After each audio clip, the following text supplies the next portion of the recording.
পুলিশদের ঘৃণা করবে সাধারণ মানুষ, বিবেক সম্পন্ন বুদ্ধিজীবীরাও।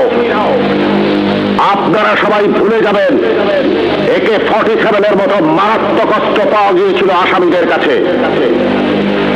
যদি জনগণের কাছে ধরা পড়ে ওই আসামিরা গণপিটুনিতে মারা যেত, আপনারাই বলতেন ভালো হয়েছে, পুলিশের কাছে গেলে ছাড়া পেয়ে যেত। একটা কথা মনে রাখবেন, পুলিশ কখনো আসামি ছাড়ে না। আসামি ছাড়ার অধিকার শুধুমাত্র বিচার বিভাগের। বলুন তো, AK-47 মতো রাইফেল কেন এদেশে আসবে, যা শুধু যুদ্ধক্ষেত্রে ব্যবহৃত হবে? কেন AK-47 বাংলাদেশে আসছে? কিসের আলামত? 9 শুটার বন্দুক কেন টিসিবির মাধ্যমে হাজার হাজার বন্দুক সাধারণ মানুষের হাতে তুলে দেওয়া হচ্ছে? কেন? কে জবাব দেবে? এই 9 শুটার বন্দুক দিয়ে কি হচ্ছে? চাঁদাবাজি।